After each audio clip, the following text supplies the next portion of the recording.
Hey, what's going on, everybody? I'm here with Chapter 3 of the hotel I worked at was haunted. So, really quickly, as I'm going to mention for just about every stream, or every episode of Reddit Reads, sorry guys, not Let's Read, I might change that if I transition to other websites other than Reddit, but for now, Reddit Reads will be the name. And then eventually I'll get my own channel started for this one because I really like these. What was I saying? I forgot what I was saying. I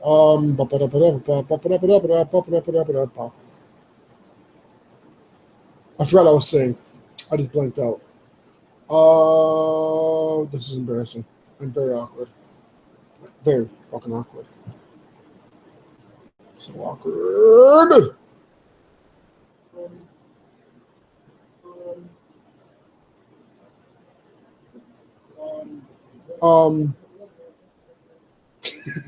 I say a lot. Why is this? Eventually I'll get my own channel started for this one. I really like these.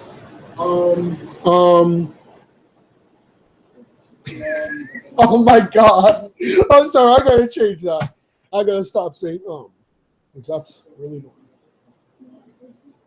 annoying. I don't remember what I was talking about. Anyways, it doesn't matter.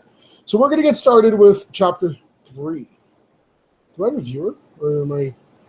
Oh no, I have a viewer. I thought it was hallucinating. Okay. I thought the story was getting to me. Okay. I'm gonna try not to say like 20 trillion times, unless they say it in the story, but you know. Anyways, oh fuck. Let's get started. I burned my hair. Shit. At this point, the fuck is that? Tenure at the Whitmore Hotel. I was very cautious. Nothing directly dangerous had happened to me yet, so I had no reason to believe I was in danger. Fucking cigarette sucks ass. Sorry, guys. Struggles of smoking.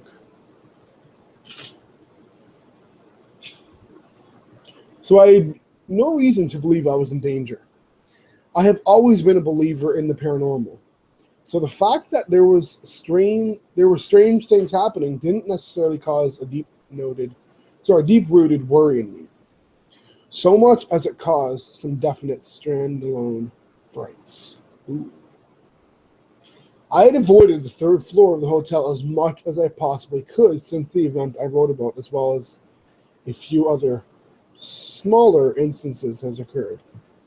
If anyone would like a quick write-up tomorrow of the small things that happened on the third floor before the renovations were finished, please let me know in the comments.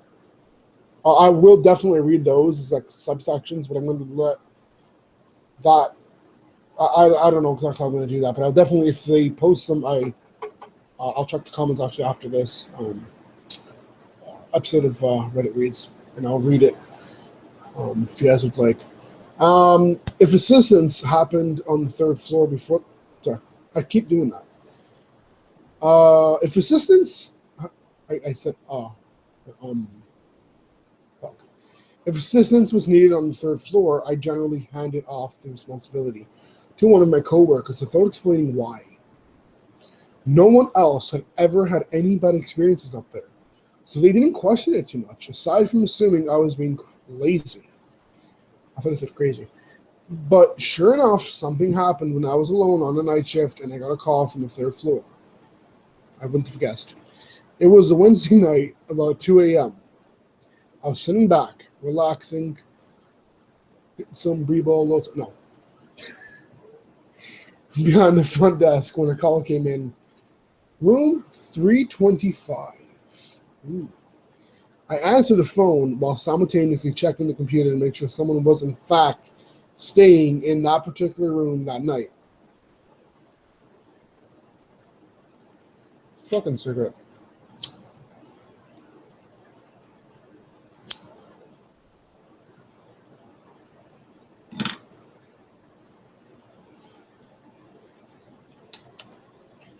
All checked out. And the man asked for more towels to be left outside his door. I set the voicemail message stating I would be back in 10 minutes or less, and set out a sign saying the same. I went to the storage area and grabbed a handful of towels. I made my way up to the third floor and knew exactly where room 325 was, considering its close proximity to the room that had been ever present in nightmares past. I apprehensively strolled down the hall, which, although now properly lit, still gave me a feeling of uneasiness. Nonetheless, I set the towels on the floor, knocked twice on the door, and made my way back down the hall. I turned around for whatever reason, and the towels were gone. No door opening and closing, nothing.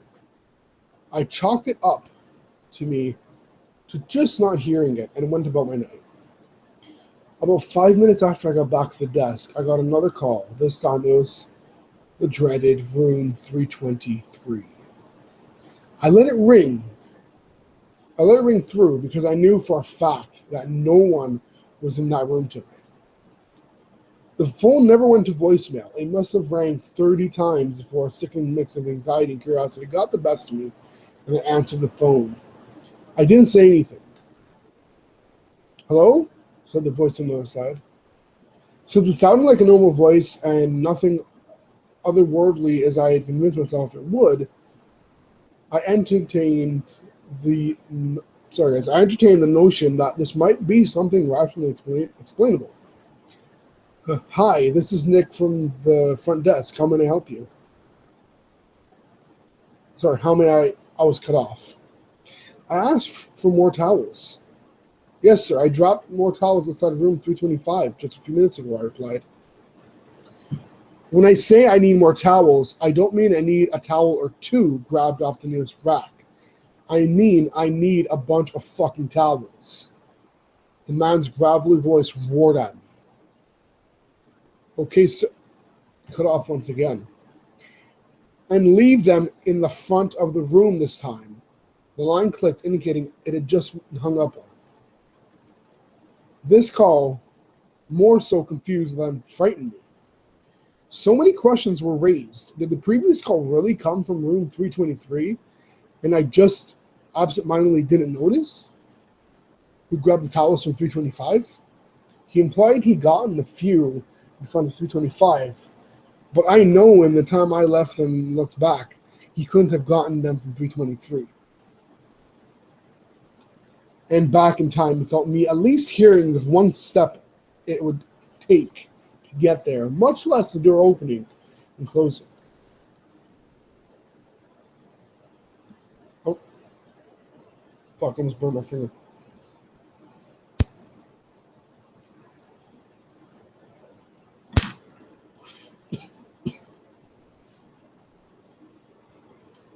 I checked the computer log for room 323 and it showed the room was empty.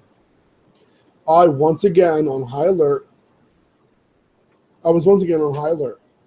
I resolved to leave the towels outside room 325 again, so I didn't have to stand in front of 323 for even a split second.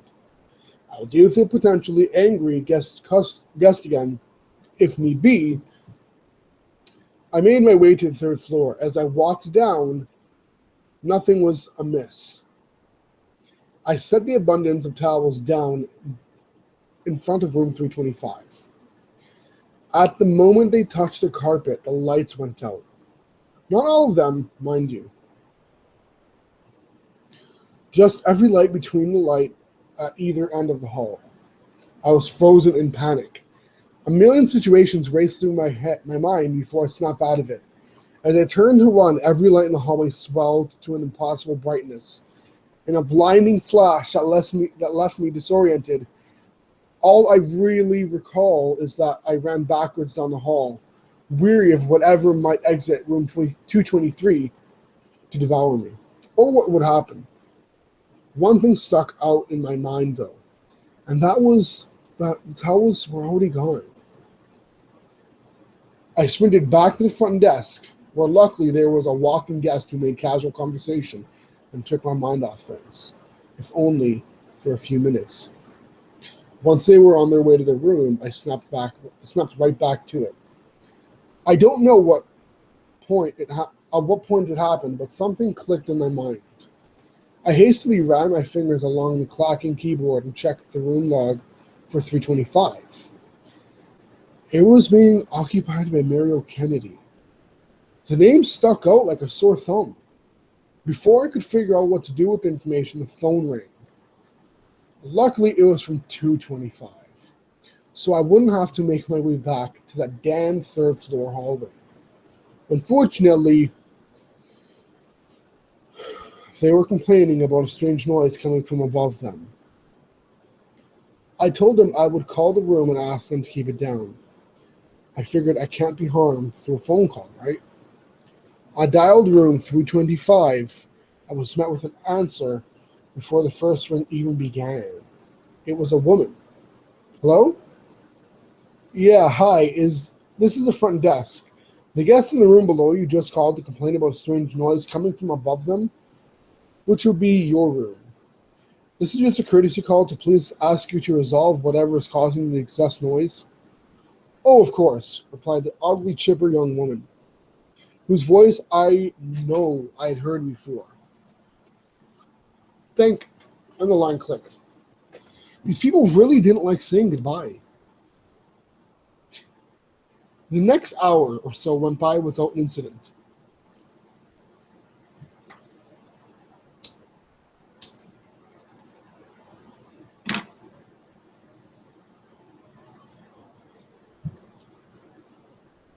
Sorry, guys. Actually, the next hour or so went by without incident. I got up to go to the bathroom, and when I came back, there were two guest checkout envelopes, one from 323 and the other from 325. Neither had any comment written down, but every critique had been marked for satisfactory.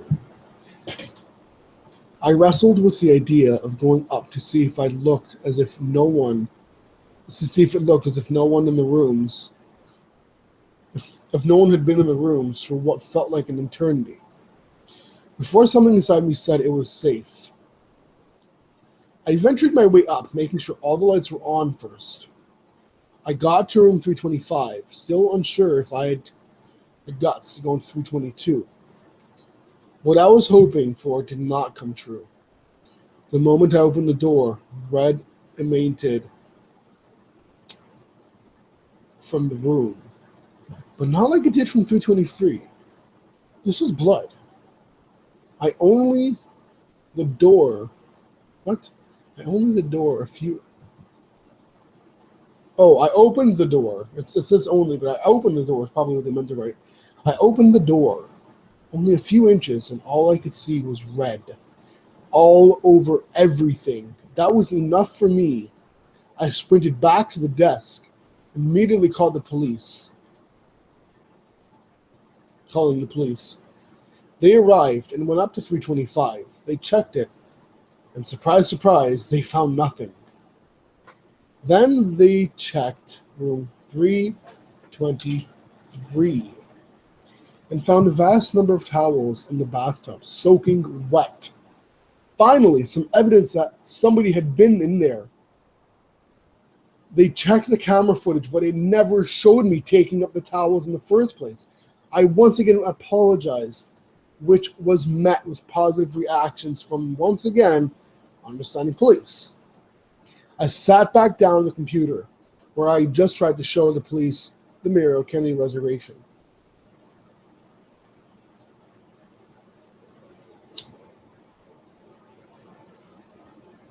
I'm gonna throw a fucking table at somebody with a cigarette. Oh my god, I keep fucking lighting it.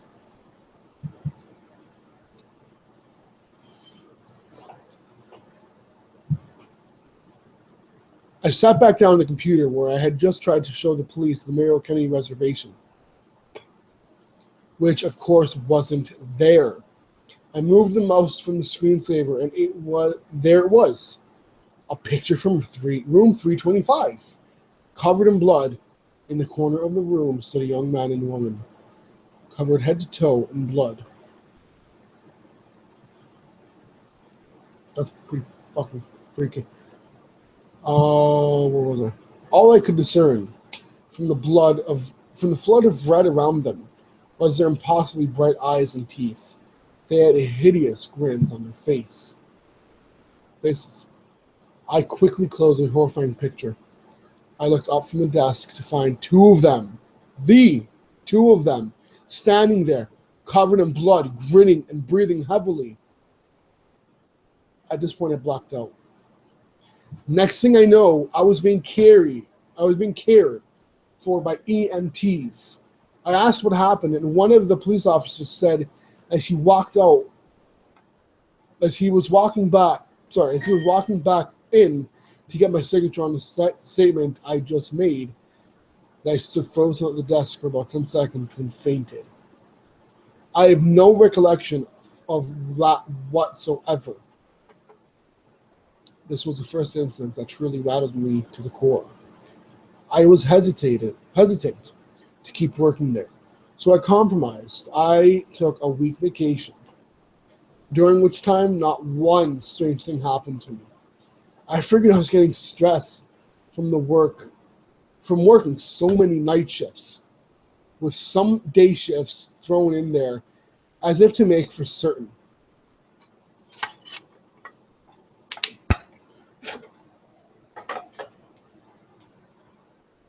Where was I?